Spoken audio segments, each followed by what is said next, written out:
everybody. As Dara said, we're going to have a little chat here about the past, present, and future of the world's biggest, greatest medium still, despite what people will tell you about the internet. We got an amazing panel. Jim Lanzone as head of CBS Interactive, which is all the digital parts of CBS. That's right. Shahrzad Rafati from Vancouver, British Columbia. From Tehran via Vancouver, British Columbia, and runs Broadband TV, which is a very cool multi-platform network, a new phrase I learned today, that has some really cool verticals for kids, music, and other stuff all around the world, and doing deals like crazy, so somebody that you should learn to like. And then last, Jens Christensen, who is here for the future. He's visiting us just temporarily.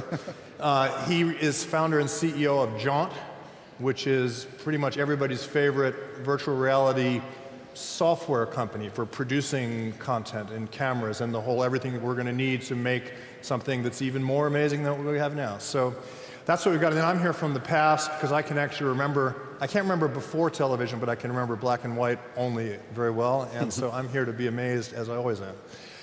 But mainly we want to start with big news out of CBS, shock horror, announced just for this event. Star Trek is coming back, courtesy CBS. And we are going to be able to, 2017, is that the date, Jim? Target is 2017, early 2017. And for an extra special spin, it's going to be digital access only, That's right. It's the first show we'll be doing that'll be digital only. So it'll be on our CBS All Access subscription service, which is the high-tier, premium service for CBS Online. So what's that, $6 a month? $6 a month. But it won't be in Ireland, will it? No, internationally it gets sold, to each, in each country differently. Okay. But in the U.S. it'll live on CBS.com on CBS All Access.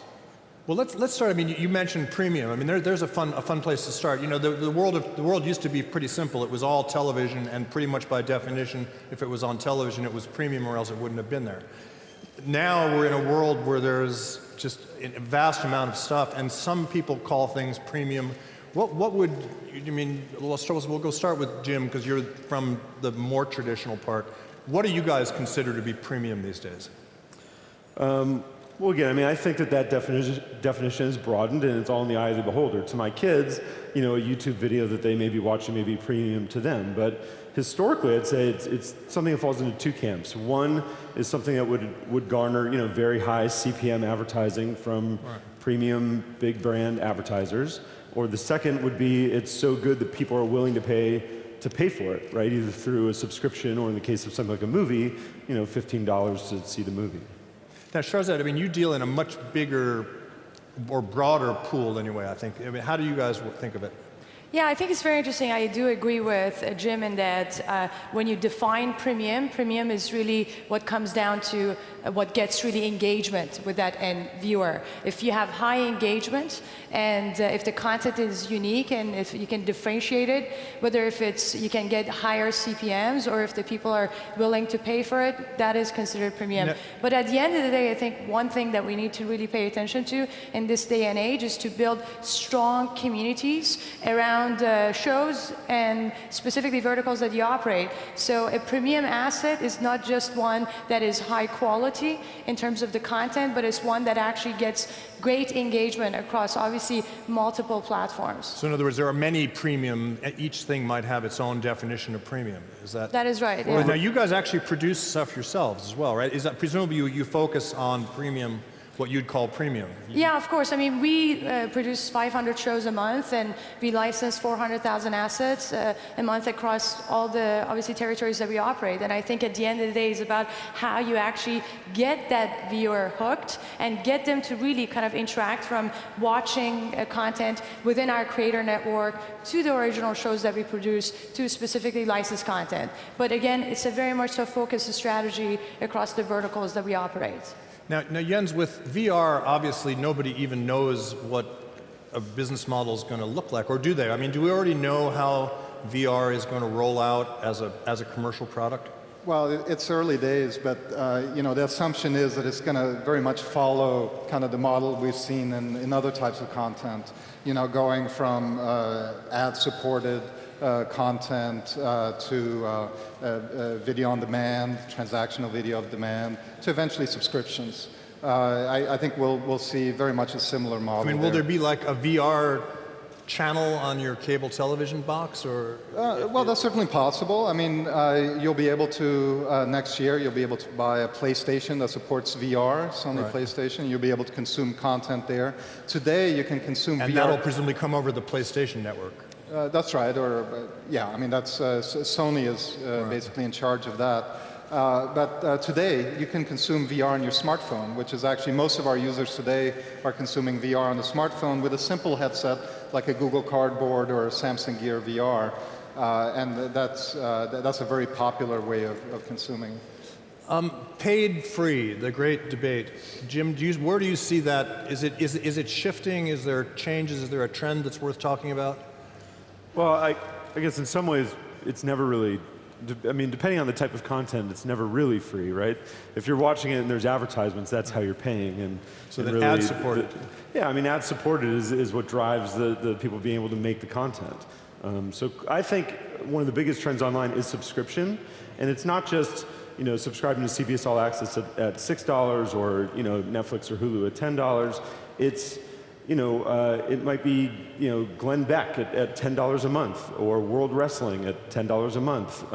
We actually have a video game website called Giant Bomb, where people pay $60 a year to watch one video a week of four guys sitting around talking about video games. Sign me up. So again, all in the eye of the beholder.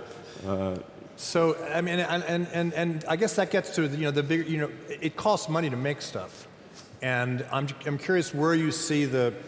On the one hand, everyone thinks, YouTube videos that somebody shoots in their bedroom for free on an iPhone is somehow the future. And then at the other extreme, you go to HBO making Game of Thrones with full-out Hollywood everything.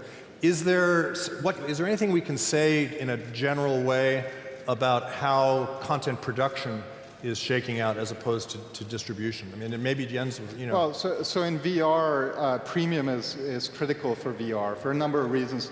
One is just technically, you want really a high quality VR experience. Home-produced VR can make you nauseous, literally. The camera can be shaking, and which means when you're watching it, your head will be essentially shaking.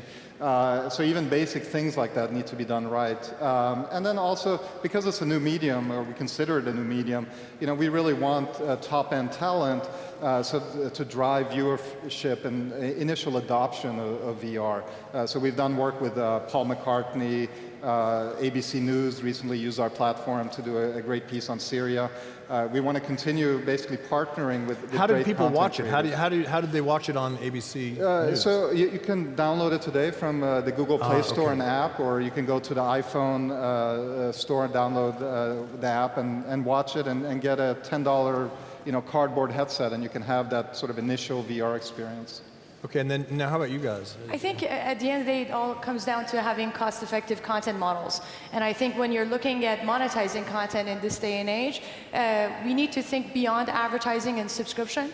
We need to look at other methods of monetization. For example, we're looking at monetizing our IP, our shows, our talent, by launching stores, looking at e-commerce. I mean, when you're looking at mobile represents such a big percentage of consumption in this day and age. That's 41%, and it's projected to grow to 60% not in a long time.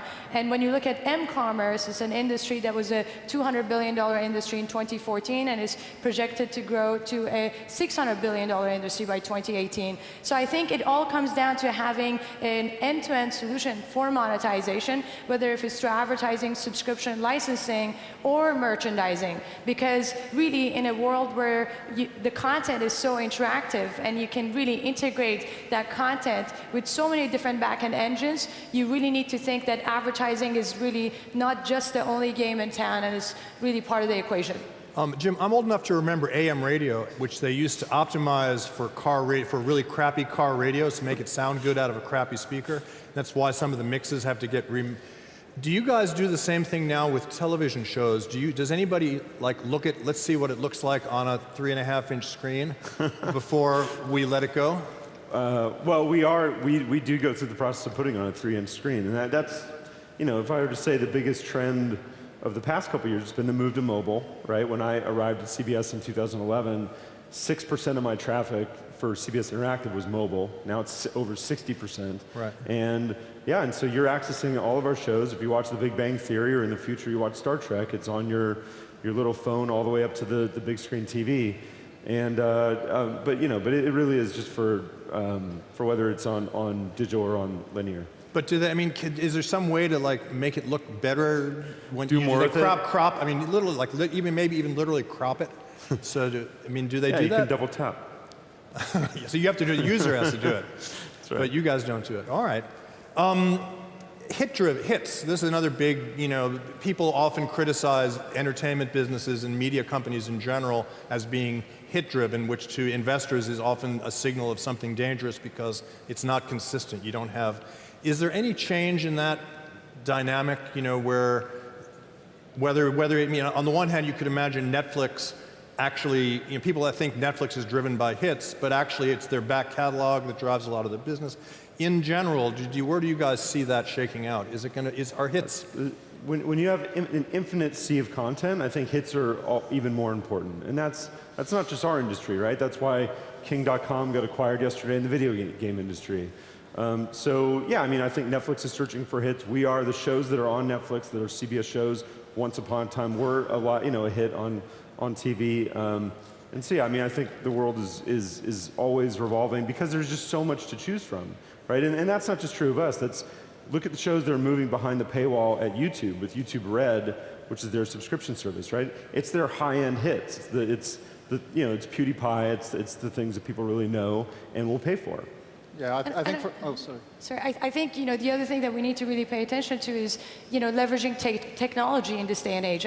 Technology plays a vital role in every aspect of content, from production to distribution to marketing to monetization. And when you're looking at content that is a hit or a viral video, there is a lot that we can actually learn by analyzing the data and the analytics to be able to activate audiences. Because you not only can actually benefit from the intelligence that comes with big data, but when you couple that with leveraging the power of influencers, which are even a lot more obviously influential in this day and age than the traditional actual players, and you couple that with respect to topics that are trending across social media, you can really come up with a solid production model that gets traction specifically with the millennial audience. And this is really what we call at Broadband TV smart entertainment methodology. It's about looking at it the same way that you launch products. You want to test it out with a small group of specific people, tweak that model, leverage technology, gain the insights, and make those production cycles very short and make smarter decisions. Yeah, and I would say even like for VR, being a new medium, having a hit in VR is very, very important, because that is really what's going to drive people to even try it. So I think VR is going to follow exactly that model, especially if it becomes eventually a subscription-based business model. One reason that people subscribe to HBO is because they want to get Game of Thrones, or Netflix, they want to get House of Cards. So similarly, I think the same path is going to be followed in VR. Well, you're really talking about scarcity, right? A hit is scarce, and that really is what drives viewership the most. It's why we stream thousands of games and all kinds of college sports, but we have the Super Bowl coming up in February, right? That's what people will really tune in for. Or Yahoo just streamed a game, but it was the only way you could get it was watching it online. So it wasn't really a scarce game because Buffalo versus Jacksonville wasn't maybe the Super Bowl, but it was the only way you could get it. When Jens has a hit in VR, right? That'll be the most scarce thing you'll be able to have. Well, and famous. One of the old saws of these days is that live is television's great thing, because it's obviously real-time sports, news, storms, earthquakes, anything like that is where television really has, nobody's going to DVR, or people do DVR football games, but it's not a common thing. But that one of the theories is that the rest of television might kind of melt away into on-demand or whatever. Do you see event television surviving? It's important. Remember, the amount of television video content that is consumed on DVR or on VOD or streamed online dwarfs that of live events, right? It's just that live events are very scarce, and so that's one area, to invest in, because it's true, like your competitors can't have it. But as a thing, compared to what people are consuming overall, it's not everything. But I mean, what do you fit, if you're going to be a television network, what do you fit around all the sports events? I mean, this linear thing, some people say is going to go away. I mean, do you believe it will go away? I think over time, first of all, I think it going away takes a long time, right? The same way people still have rotary phones somewhere in their household, or we were talking before, I'm sure there are people with rabbit ears for their television. So I think these things take longer than people think. Like, for example, only half of all homes even use a DVR today. Right. And you would think, especially in this crowd, we would think that would be 100%. But it's only a little more than half. And so I think over time, how it gets to your screen it melts away and it blurs, and people don't really care how it gets there. But technically, I think it actually takes longer than people think.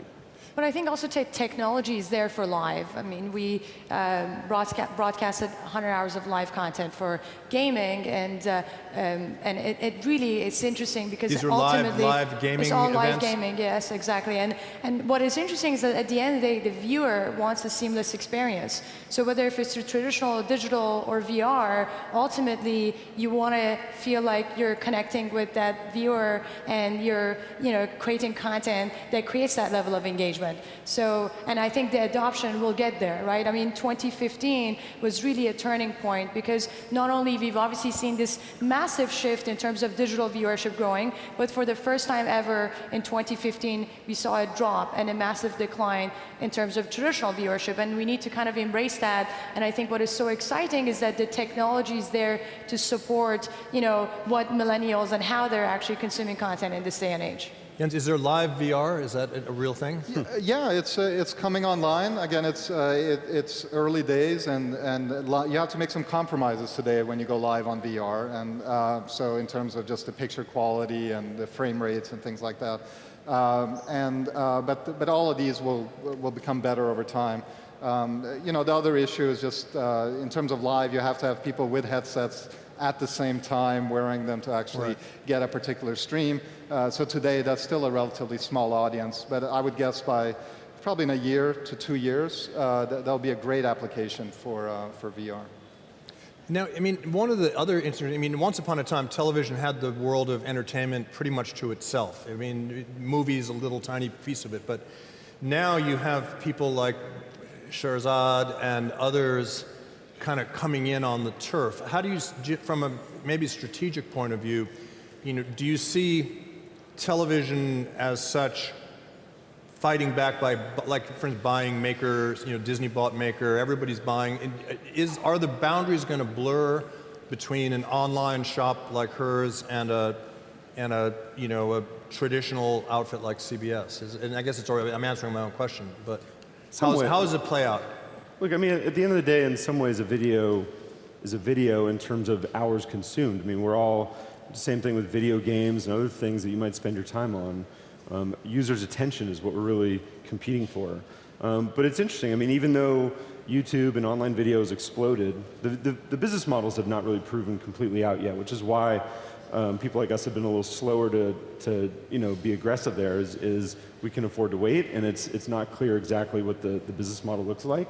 But during the same period of time, the amount of total television viewed has actually risen, right? So for the average user, they're watching an hour more per day than they were 4 years ago, and that's because they can access it in every place at any time on any device. And if you look at it across live, linear, VOD, DVR, and you measure it across the 30 days a month, I mean, that number is exploding as well. So I think it's kind of that we all win. I think when you're looking at the transactions in the space, they speak for themselves. You look at Disney's acquisition of Maker, you look at AT&T's acquisition of Fullscreen, you look at, obviously, Verizon's acquisition of AOL and all the brands and the programmatic.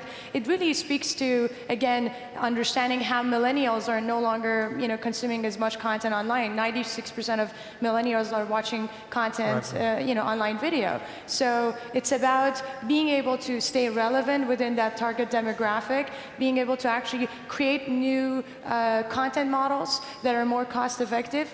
And ultimately also comes down to customer optimization. I think large media companies can learn a lot from Facebooks and Googles of the world that have created these massive ecosystems catering to that end user. So I think that really at the end of the day, the viewer doesn't care. They want to have a seamless experience. But really, the traditional media companies are embracing and investing in these new content shops like Broadband TV. Unfortunately, linear programming is not dead at the Web Summit, and our linear programming is out of time. So thank you very much. You guys have been great. I wish we could go another half hour. But thank you. Thanks.